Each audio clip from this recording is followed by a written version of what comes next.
Most people just get through the day. Most people spend the best hours of their best days watching House of Cards. It's a good show, but we live in a world where people are addicted to their devices.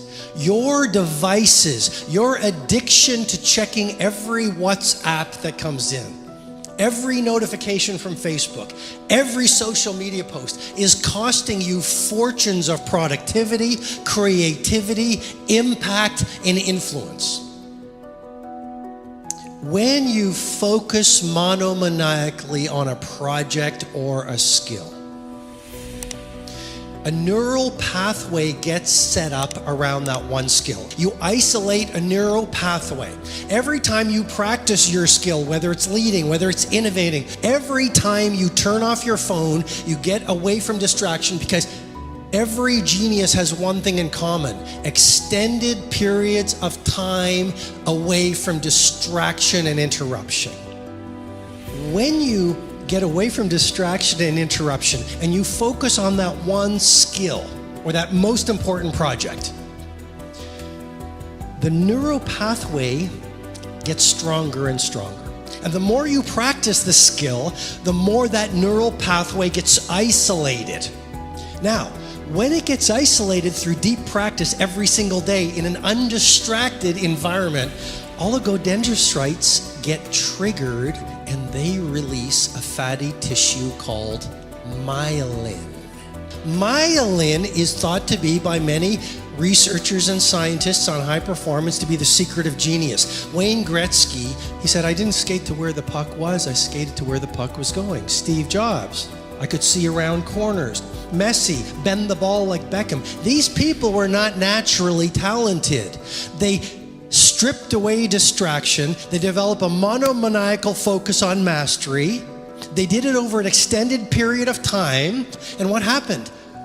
Their brain kicked in to create a pharmacy of mastery that every single one of you in this room has. Anders Ericsson actually says it well. He goes, "You know what? Picasso and Mozart and Messi and Federer, those people are gifted, but you have the gift too."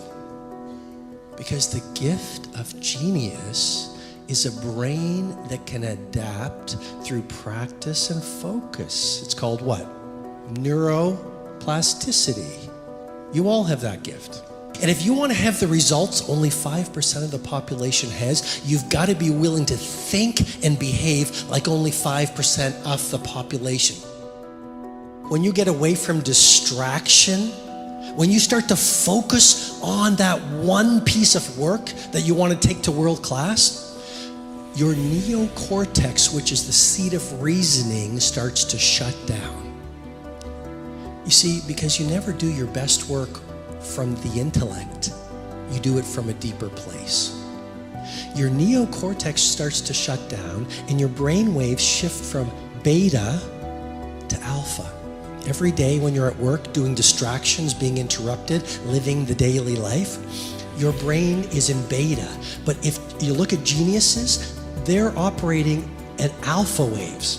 Once your brain shifts from beta to alpha, a pharmacy of mastery is created. Cortisol, which is the fear hormone, starts to reduce. A lot of us are in fear every day. We don't even know it. That's why we don't take risks. That's why we don't push the envelope. That's why we don't innovate. That's why we're afraid to be ourselves. Cortisol. When you're away from distraction, cortisol comes down. Dopamine, the inspirational neurotransmitter, is released. And serotonin is released. And a pharmacy of mastery is actually created in your brain when you go into that quiet space to do very focused, concentrated work. Mihai Csikszentmihalyi of University of Chicago calls this the flow state. Every single one of us can create flow in our work. And when you get into flow, that's when the athletes do otherworldly things. That's when the great painters create these masterpieces. The rituoplasticity. What does rituoplasticity mean? Well, just like there's neuroplasticity, your habits, your routines, and your rituals are plastic. Rituoplasticity. Here's a model that will explain, hopefully, habit installation. Every habit goes through 3 phases. Number 1, destruction. Of course it's going to be hard at first. You're destroying your neural pathway of the old habit and the emotional architecture of that old habit. Every routine or ritual or habit goes through, number 1, destruction. Approximately 20 days. 66 days to install. Look at this. From the starting point to anything you've learned today you want to install as a habit, from 0 to 66 days. At 66 days, you will reach what researchers call automaticity. It'll be easy. You'll get up at 5 a.m. automatically. You'll journal, go the extra mile, practice your craft automatically. But you have to stay with it for 66 days. First 20 days approximately is phase number 1, destruction. Phase number 2, confusion. After you've destroyed it, it's like a renovation. There's a mess. Now you're confused. It's normal if you're confused. If you're confused, you're still thinking for yourself. If you're confused, it means you're growing. Society says, what's wrong with you? You're confused all the time. I'm suggesting to you, you're confused all the time because every single day you're disrupting who you used to be yesterday. And of course, society doesn't understand you. To have the results very few have, you've got to live and behave like very few do. After confusion, stage number 3, the final 20 days approximately, integration. Integration of the new habit. Destruction, of course it's going to be hard for 20 days. Confusion, phase 2, messy in the middle. You're going to feel like giving up. This won't make sense. It's new to you. Finally, integration. You get to automaticity. It becomes a part of your new belief, your new way of being. It becomes easy. Here's the fascinating thing. You only use willpower until you get to automaticity. This is the secret of the great athletes. They are spending all this energy on willpower just to install the routine. Once the routine becomes automatic, the exciting thing is they free up their willpower for their next routine to be installed. Don't watch the news. Don't populate your life with energy vampires. Turn off your notifications and go dark for a significant period of time. But please install a tight bubble of total focus, at least for 2 or 3 hours every single day. Game changer.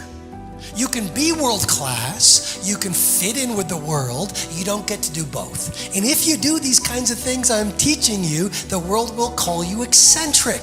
This is where you got to develop the interior core where it doesn't matter if people call you crazy. One of the things limiting you from your income, your impact, a world-class life, you care too much about what people think about you. Most people on the planet today are followers. How many people do you know think for themselves? How many people do you know are originals? Most people have not even made the time to think alone. What food do I like?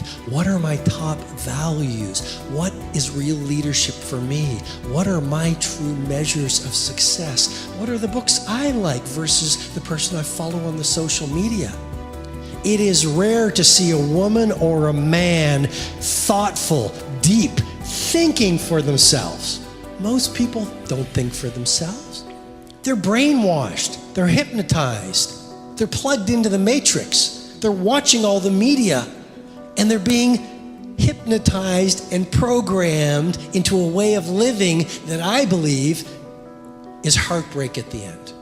We all, according to science, so if you don't want to believe it, that's fine, but according to science, we can do world-class work. According to science, we all have genius within us. But here's the thing I want to challenge you with. We all want genius, we all want to be world-class, we all want to be great leaders, and we all want to live meaningful lives. And yet we're not thinking the thoughts, constructing the rituals, creating the environments that would create a world-class life ingenious level work. How can you get the results of mastery if you're not willing to do what's required for mastery? No idea works unless you will do the work.